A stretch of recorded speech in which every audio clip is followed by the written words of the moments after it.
Pemirsa, kita beralih ke informasi lain. Sudah lebih dari 24 jam Pusat Data Nasional masih belum berfungsi. Dan padahal Pusat Data Nasional ini berisi ribuan data untuk melayani kepentingan pemerintah dan juga masyarakat. Misalnya data migrasi dan pengadaan barang jasa nasional.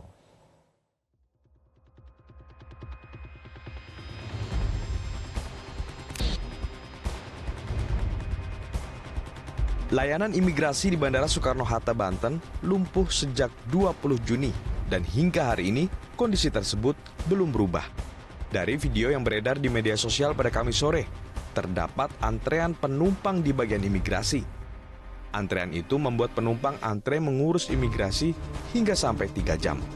Dikutip dari siaran resmi, Direktur Jenderal Imigrasi Silmi Karim mengatakan, ada upaya untuk melakukan pemulihan aplikasi dan data dengan memanfaatkan data backup di Pusat Data Nasional di Batam.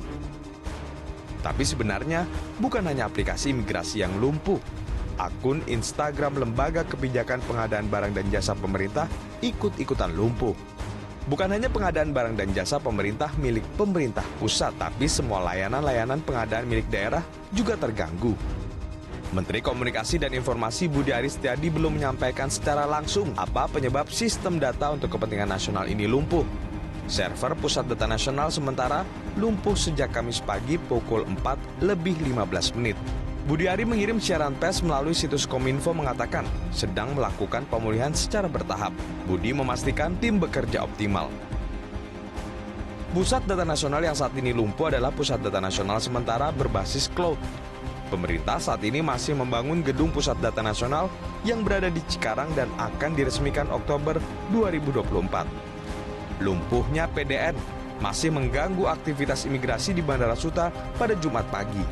Dirjen Imigrasi Silmi Karim mengatakan PDN memang kurang stabil, tapi tidak pernah terlalu lama.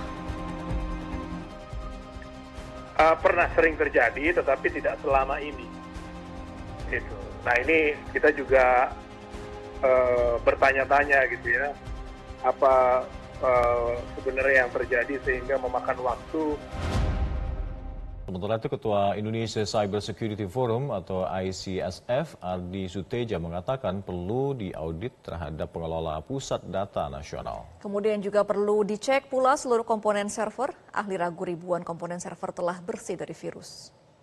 Salah satu yang kita tahu ya ini pasti juga terkait masalah kesiapan SDM di dalam mengelola PDN itu, apalagi SDM yang ngerti tentang potensi risiko, ya. Dan saya yakin mereka itu tidak pernah membaca apa yang kita sampaikan melalui media pada saat itu, ya. Nah ini juga satu yang kita tahu. Kedua juga harus kita lihat juga teknologinya dari mana, teknologi PDN yang dipergunakan di dalam PDN itu sendiri, ya. Rantai pasoknya bagaimana, dari pabriknya. Dibuat oleh siapa? Itu kan nggak mungkin satu pabrik memproduksi itu semua. Artinya mereka juga menggantungkan pada pengadaan dengan pabrik-pabrik lain yang jumlahnya ribuan. Nah, siapa yang bisa mengontrol ya komponen itu tidak tercemar, tidak terinfeksi dengan virus? Kan nggak ada yang bisa lakukan hal itu.